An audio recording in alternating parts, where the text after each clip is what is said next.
So real லைஃப்பில் எப்படி நம்ம பெர்மிஷனை பார்க்கணும் அப்படின்னா LS-L கொடுப்போம் சரிங்களா, அதாவது லாங் லிஸ்டிங்க்கு அப்படி கொடுத்தோம் அப்படின்னா இப்போ நான் இந்த ஸ்க்ரீனில் போட்டிருக்கல இந்த மாதிரி உங்களுக்கு ஒரு அவுட்புட் வரும் சரியா. இதை எப்படி நம்ம புரிஞ்சுக்கிறது அப்படின்னு நான் இப்போ சொல்கிறேன் சரியா. ஃபஸ்ட்டு இருக்கிற அந்த RWX இருக்கு இல்லையா, அது வந்து ஓனர்.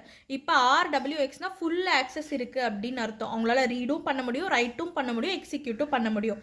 அதுக்கு அடுத்து இருக்கிறது வந்து குரூப்பை மென்ஷன் பண்ணுது. அதாவது அவங்களால இதை பார்க்க முடியும், இதை ரன் பண்ண முடியும், ஆனால் உள்ள எதையுமே அவங்களால மாற்ற முடியாது. அதை தவிர்த்து மற்றவங்கலாம் இருப்பாங்கல்ல, லைக் இந்த ஓனர் இல்லாமல் குரூப் இல்லாமல் சும்மா பார்க்குறவங்களால சும்மா பார்க்க மட்டும்தான் முடியும், அவங்களால ரன் கூட பண்ண முடியாது. இது எப்படி நீங்கள் யோசிக்கணும்னா, இப்போ எனக்கு ஒன்று ஒரு ரூம் இருக்குது அப்படின்னா நான் வந்துட்டு இப்போ என்னோட கபோர்ட் இருக்குன்னா எனக்கு ஃபுல் ஆக்சஸ் இருக்குது அதுக்கு சரியா. இப்போ என் ரூம்மேட்ஸ் என்ன பண்ணலான்னா என் ரூமை என்டர் பண்ணலாம், ஆனால் என்னோட திங்ஸ் அவங்களால எதுவும் சேஞ்ச் பண்ண முடியாது. ஆமாம் தானே. இப்போ மற்றவங்களாம் என்ன பண்ணுவாங்க, வெளியே வந்து சும்மா இந்த ரூமா அப்படின்னு சொல்லிட்டு பார்த்துட்டு போயிடுவாங்க, அவ்வளோதானே. இப்போ உங்களுக்கு இந்த கான்செப்ட் புரிஞ்சிருக்கும் அப்படின்னு நான் நம்புகிறேன். ஏன் வந்து எக்ஸிக்யூட் ஸ்பெஷல் தெரியுங்களா, ஏன்னா வந்துட்டு உங்களால் வந்துட்டு அது ஒரு ப்ரோக்ராம் மாதிரி ரன் பண்ண முடியும் சரியா. இப்போ நம்ம ஒரு ஸ்கிரிப்டே எழுதுகிறோன்னு வச்சுக்கலாம் சரியா. இப்போ ஸ்கிரிப்டில் வந்து அந்த எக்ஸிக்யூட் இல்லை அப்படின்னா அது வந்து பெர்மிஷன் டினைட் அப்படின்னு உங்களுக்கு காட்டும் ஓகேவா. ஸோ இப்போ நம்ம என்ன பண்ணணும் அப்படின்னா